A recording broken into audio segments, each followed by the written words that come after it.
Last time you guys saw this car, it made 605 wheel horsepower on the dyno with a completely stock Trailblazer inline 6. This is one of my dad and I's favorite car to work on. It's such a piece of crap. If something's in your way, get the Sawzall and get it out of your way. Everyone should have a car like this. Zero emotional attachment. Call it a beater, a missile car, should have been scrapped, pile of crap, whatever floats your boat. This year we have decided that this car will be our test mule for future 4200 development. Pushing things to the limit can be pretty risky, and God forbid something go wrong. I would rather it be in this car than in my wagon or my Studebaker. Speaking of pushing things to the limit, this car has been pushed to the limit in multiple areas, which we will be addressing today. How we tend to build cars is a whole bunch of parts in the car reach their limit all at the same time. This is entirely fueled by the amount we have to spend on the car, and in this case we have reached our limit on the fuel system, the intercooler, and the chassis all at the same time. We are also approaching the limit on our map sensor and possibly our turbo, but we will address those later. So let's start off with the fuel system.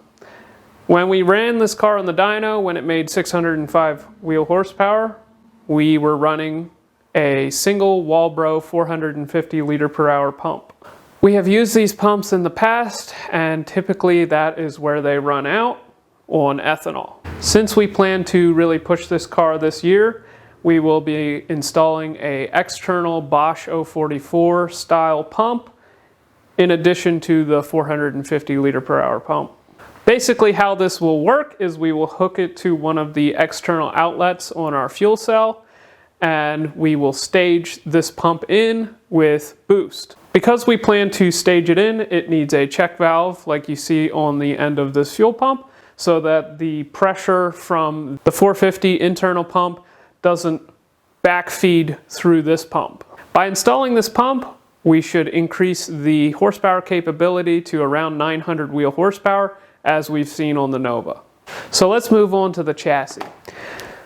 While the car was on the dyno making 600 horsepower, my dad noticed that the chassis was flexing pretty significantly.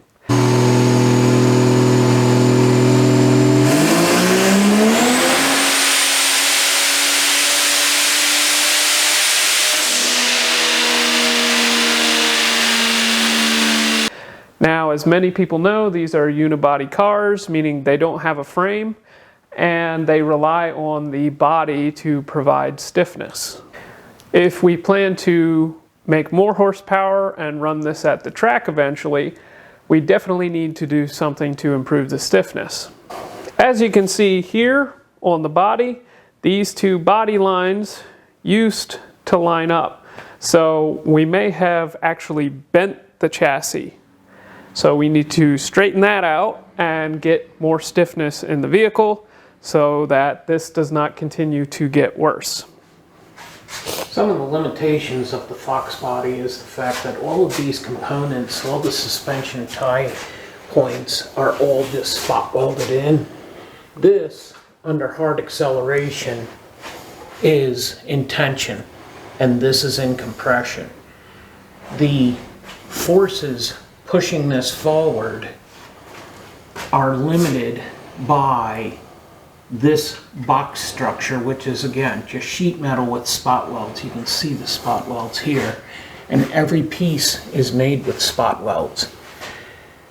That has a tendency to turn, even though the floor adds a lot of shear plane stiffness, it still has the ability to move and compress all of these different areas where there is the factory stamping, which keeps it from being as stiff as it could be, and obviously that also allows it to twist, which the evidence that this car has done that is in the misalignment of the doors and the quarter panel. So we'll get that lined up and make sure everything opens and closes, and add the frame ties to stiffen everything up. When it's on the rack, I pulled a dimension from the back of the car to here that is 67 3/4 of an inch, and I'm going to put it onto its wheels and see if that dimension changes.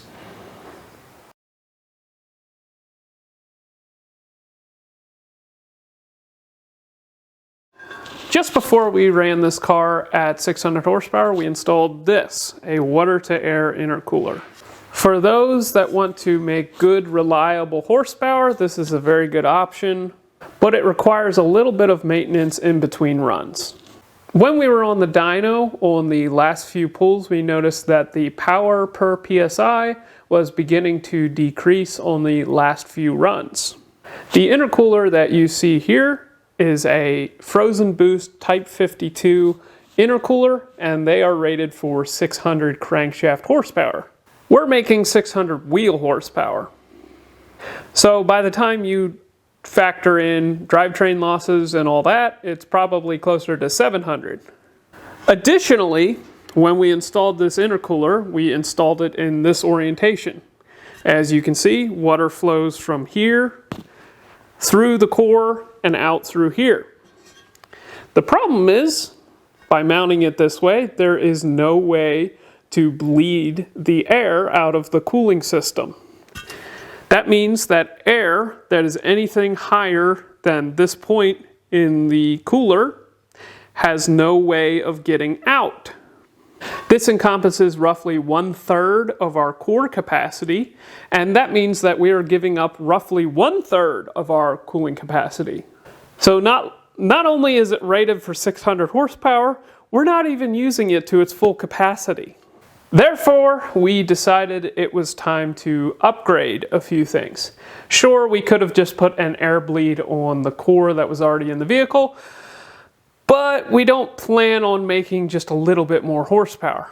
Therefore, we installed this behemoth. This CX Racing intercooler is rated for 1500 horsepower, and it is roughly double the size of our Type 52 Frozen Boost unit. Additionally, we installed an air bleed on this one so that we take full potential of our water-to-air intercooler. This is also a 2-pass arrangement, which means we will probably get better coverage of the core than if we say had a single pass. While we don't plan to run anything near 1500 horsepower with this car, we will definitely not see any limitations from this intercooler, which is the goal. As a lot of you know, we did a low mounted turbo off of the factory exhaust manifold on this car. And because of that, the turbo sits very low, obviously.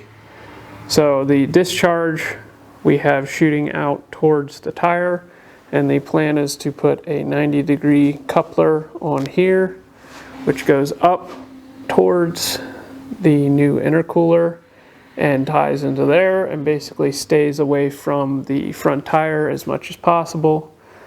And then it will go through the intercooler and then into the engine. One last thing we will be doing to the car is installing some Schneider Racing reground cams, along with some of our Schneider specific cam installation kits. Along with the cams, we will be installing a BHJ harmonic damper so that we can rev this thing over 6,000 RPM and take full advantage of the reground camshafts. It's time to rev this thing up and see what it'll do, but unfortunately you guys will have to wait for a future video to see that. Thanks for watching, make sure you like and subscribe, and we'll see you in the next one.